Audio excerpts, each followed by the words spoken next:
अलग अलग मानसिक स्तर के, मेंटल होराइजन के, मेंटल लेवल के लोग रहते हैं। और आप अनुभवी पुरुष है, आप ज्ञानी पुरुष है, आपके दिल में करुणा है, आप चाहते हैं कि सबका भला हो।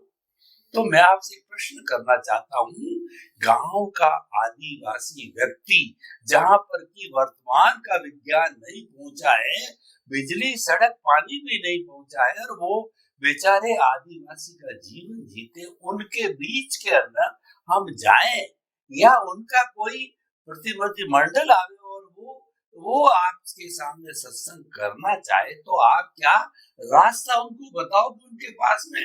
वो तो अनपढ़ है, अज्ञानी है, आदिवासी है, तो उनको आप कोई ऐसा रास्ता बताओ कि सहज सरल सुगम उनको प्राप्त हो रहा हो और वो उनकी पकड़ में आ जाए। तो ऐसे लोगों के लिए जो है सनातन सत्य का रास्ता बताइए। प्रश्न के लिए धन्यवाद और सभी श्रोताओं को मेरा नमस्कार। देखो, एजुकेशन एक प्रकार का ज्ञान है जिसको हम पढ़ाई के आधार से, डिग्री के आधार से प्राप्त कर सकते हैं। और जो व्यक्ति ने पढ़ाई लिखाई नहीं किया है मगर जीवन जी रहा है, वो अनुभव से भी बहुत कुछ सीख सकता है। और अनुभव के लिए शब्द ज्ञान की जरूरत नहीं है। ये डिग्री वगैरह कमर्शियल ज्ञान है। वो doctor, chartered accountant, lawyer, engineer, businessman या जॉब में बना सकता है, अच्छा इंसान नहीं बना सकता। तो इंसान बनने की मैच्योरिटी वो एक अलग चीज है, और डिग्री और स्टेटस मिलना, जॉब मिलना, पैसा मिलना वो एक अलग सब्जेक्ट है। तो ऐसे पढ़े लिखे नहीं है, ऐसे अनपढ़ लोग, जो आपने कहा आदिवासी, वो आदिवासी को ये विज्ञान और जीवन जीने का रास्ता कैसे बताएगा? हालांकि मैं ऐसा तो मानता हूं कि उनका पूरा जीवन संघर्षमय होता है। घर और घर की परिस्थितियां भी बिल्कुल, जिसे कहेंगे आप, आरामदायक नहीं होता है। बार बार घर और घर का हिस्सा टूट जाता है, बारिश से कहो, या उनकी दीवारें भी ऐसी पतली होती है, सीमेंट और ईंटों से नहीं बनी हुई है, तो बार बार टूट भी जाती है। इसमें से ठंडी में हवा भी आती है, और बारिश में वो और ज्यादा टूटने की या छत में से पानी गिरने की भी संभावना हो जाती है। दूसरी बात, उनके पास कोई बड़ा विशिष्ट प्रकार का गैस का चूल्हा वगैरह नहीं होता है, और उसके परिवार के लोग वो लकड़े बकड़े जला के ही रसोई पकाते हैं। ये भी एक कष्टदायक जीवन होता है। और पानी के लिए भी उनके पास सुविधा नहीं होती है, कोई नदी में वगैरह में, तालाब में से वो लेकर फिल्टर करके वो यूज करते हैं। वो भी एक परिश्रम वाली बात है। तो इस प्रकार के परिस्थिति, परिश्रम वाले जीवन जीने वाले, और उसके बाद में पत्नी, माँ बाप को और बच्चे को संभालना, ऐसी परिस्थितियों में भी ये कोई साधारण बात नहीं है। अपने आप संघर्षमय जीवन से उनको बहुत कुछ सीख मिलती है। मगर ऐसे लोग जो होते हैं, उसमें ज्यादातर ऐसा हो जाता है, क्योंकि जब उसमें मोह सवार हो जाता है और परिस्थितियों को कंपैरिजन के आधार से सहन नहीं कर पाता है, तो वो भी नशे की लात में चढ़ जाता है। क्योंकि जीवन तो जीना है, मगर सामने जो परिस्थिति है वो सहन नहीं होती है। पैसे की वजह से कहो, कार्य की क्षमता की वजह से कहो, इतना भारी हो जाता है कि परिवार के लोगों के लिए खाना भी मैं नहीं दे सकता हूँ, कपड़े भी नहीं दे सकता हूँ मैं रेगुलरली, मकान भी अच्छा सुविधा वाला नहीं दे सकता हूँ, ऐसे सिटी वाला, पढ़ाई भी नहीं करवा सकता हूँ, और उसके अलावा भी मेरे को 8-10 घंटा काम जॉब पे भी करना है पैसे कमाने के लिए, और घर में भी करना है। तो जब मेरी सहन शक्ति से बाहर हो जाता है परिस्थितियां, तो क्या तो व्यक्ति धर्म के मार्ग पे, भक्ति के मार्ग पे चले जाते, भले वो जो भी ज्ञान है, या तो फिर वो व्यसन के मार्ग पे चले जाते हैं। भूलना तो है, समय तो पास करना ही है। तो ये दो हो सकता है परिस्थितियां, उसमें से हम आध्यात्म के आधार से उसको मार्ग बताना चाहे सरल भाषा में, तो हम यही कहेंगे उसको कि आपको अवस्था जो आती है और जाती है, उस अवस्थाओं में कैसे भी करके प्रयास करते रहो बिना तनाव, और वास्तविकता परिवार को बताते रहो कि ये सिचुएशन है, और खुद भी प्रयास करते रहो कि ये परिस्थिति में बदलाव आए। प्रयास भी करो और वास्तविकता बदलो, और थोड़ा धीरज से काम करो, या कोई बाह्य स्पीड या गुस्सा कोई काम में नहीं आएगा। तो धीरे धीरे उनकी सोच बदल देगी, उनकी परिस्थितियों को देखने की या पास करने की नजरिया बदलेगी, परिवार में शांति रहेगा, और ज्यादा कुछ स्वस्थता से सोच सकेंगे, और धीरे धीरे वो धर्म के मार्ग में, भक्ति के मार्ग में आगे जाके आध्यात्म के मार्ग में भी आ सकता है, अगर स्थिरता होती है, आंतरिक मानसिक स्थिरता होती है तो। मगर मैंने कहा कि ये सब अभियान है और लंबे समय की धीरज की बात है, ये कोई इंस्टेंट नहीं बनता है। और मैं समझता हूं हर व्यक्ति के लिए, चाहे भगवान श्री राम कहो, भगवान श्री कृष्ण कहो, और भगवान श्री महावीर कहो, अगर मुक्ति का मार्ग का उसको ज्ञान मिला होगा, वो भी कितने अवतारों के बाद फुलफिल हुआ है। ये कोई चमत्कार, सुना समझा, पालन करने का प्रयास किया, फेल हुए, फिर लाइफ बनी, फिर सुना समझा, पालन करने का प्रयास किया, फिर फेल हुआ, ऐसे करते करेक्शन करते करते धीरे धीरे आगे बढ़ते हैं, एक दिन उनका गोल पूरा होता है।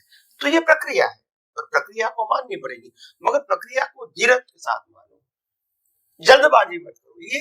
ये दुनिया किसी व्यक्ति के कंट्रोल से नहीं चलती। एक बात ध्यान रखो, आपकी भावना, आपकी नीयत अच्छी हो सकती है, आपकी जरूरत भी नेसेसिटी हो सकती है, हम मानते हैं, मगर इसीलिए उनका रिजल्ट आ ही जाएगा ये जरूरी नहीं है। इसलिए पेशेंस, धीरज रखना बहुत जरूरी है, सामाजिक जीवन में, धार्मिक जीवन में और आध्यात्म में भी धीरज रखना बहुत जरूरी है। और बाह्य परिस्थितियों में वेट एंड वॉच, हमारी मर्जी से संजोग नहीं बनते हैं। और ये भी मत समझो कि हम एजुकेटेड है, पैसे वाले हैं, साधन वाले हैं, इसीलिए घर में शांति होगी ही, ये जरूरी नहीं है। सब कुछ होते हुए भी अशांति होती है, क्योंकि अंडरस्टैंडिंग नहीं है, क्योंकि इच्छाएं बहुत है, क्योंकि हर व्यक्ति की व्यक्तिगत इच्छाएं होती है। एक परिवार में 6 लोग हैं, तो 6 व्यक्तियों की व्यक्तिगत इच्छाएं भी होती है, नेसेसिटी प्लस इच्छा।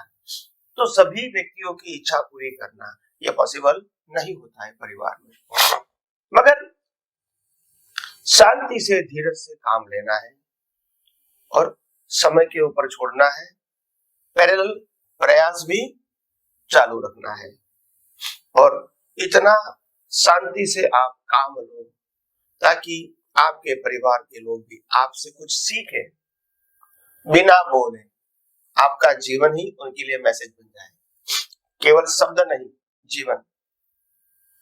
अगर मैं अपने जीवन में फटे फटे कपड़े पहनता हूँगा, घर के अंदर, बाहर जाऊंगा तो ठीक कपड़ा पहनूंगा, अगर पैसा नहीं है तो घर में नहीं पहनूंगा, क्योंकि मेरे पास और ज्यादा कपड़े लाने का पैसा नहीं है, तो मैं फटा भी पहनूंगा, कपड़े ऊपर का नीचे का फटा हुआ भी पहनूंगा, और बच्चे को कहूंगा नहीं मैं तो स्वस्थ हूँ, ठीक हूँ, आप धीरे धीरे आगे बढ़िए, पढ़ाई में आगे बढ़िए, जॉब में आगे बढ़िए, मैं आपके सपोर्ट के लिए तैयार हूँ। मगर आपका जीवन देखेंगे तब इसको मालूम होगा कि मेरे पिताजी ने इतना संघर्ष करके हमको पढ़ाया है, तो हमारी भी भावना माता पिता के प्रति होनी चाहिए, ऐसा भाव पैदा होना चाहिए। ये जबान से नहीं होता है, ये आपके प्रैक्टिकल जीवन को देख के होता है। कई सारी शिक्षा ऐसी भी होती है कि हम देख कर अनुभव कर सकते हैं और इसको फॉलो कर सकते हैं। हर बातों में जबान होना जरूरी नहीं है।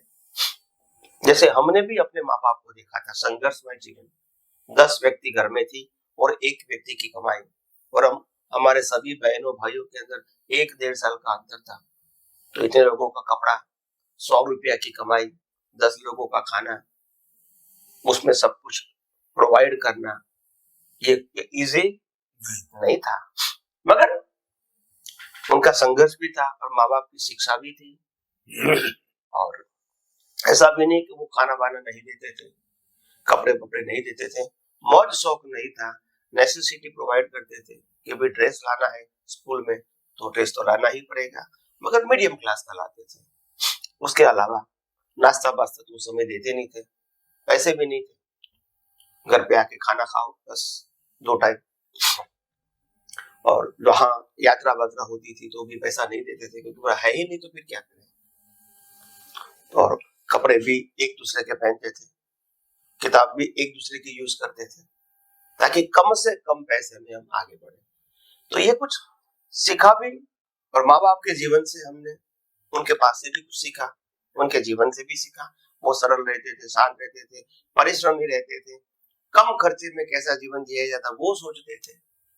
लग्जरी लाइफ में अगर हमको कोई चीज जैसे कि वेजिटेबल्स है यहाँ मिलती है, मगर यहाँ से आधा घंटा जाओगे तो मेरे को हमको 25% लेस मिलती है, तो वहां जाके लेना। कभी ऐसा होता है कि सुबह की सब्जी जो मिलेगी और शाम को कम भाव में मिलेगी क्योंकि वो उसको निकाल देना है, दूसरे दिन नया लेना है, तो शाम को जब सस्ती मिलती तो हमको शाम का टाइम एडजस्ट करना पड़ेगा। तो ये कुछ सिखाया उन्होंने। जीवन तो जीना है और जिस प्रकार की कंडीशन है उसी में ही जीना है, मगर वो फरियाद करने से कोई मतलब नहीं है, उनमें से ही रास्ता निकालना है स्वस्थता से। क्या ये परिस्थिति में क्या अच्छा हो सकता है वो रास्ता निकालना है और दिमाग एकदम शांत रखना है। तो ऐसे करके हम ऐसे व्यक्तियों को भी सिखा सकते हैं, समझा सकते हैं प्रैक्टिकल लाइफ में। और दूसरी बात, भले व्यक्ति गरीब होती है मगर महापुरुषों की बातें अगर सुनता रहता है और महापुरुषों के जीवन को पढ़ता रहता है कैसे भी करके, तो मैं समझता हूं कि इंटरनल मॉरल सपोर्ट उनको मिलता रहेगा कि ऐसे महापुरुष भी इसी परिस्थिति में गुजरे थे और तभी महान बने। तो ये भी मेरे जीवन का एक हिस्सा है, ये कोई अल्टीमेट ट्रूथ नहीं है। मैं भी आगे जाके अच्छा काम कर सकता हूँ, मगर आज मैं उस परिस्थिति को स्वीकार करता हूँ और उसमें एडजस्ट होकर जीना चाहता हूँ। तो ऐसे करके समग्रतया ऐसे साधु संत के परिचय में रहना, महापुरुषों के जीवन चरित्र को पढ़ना, बार बार याद करना, बच्चों को समझाने की कोशिश करना, परिवार पति पत्नी को समझाने की कोशिश करना, ऐसे करते करते हम धीरे धीरे सामाजिक, धार्मिक और आध्यात्मिक जीवन में सोच समझ के आगे बढ़ सकते हैं।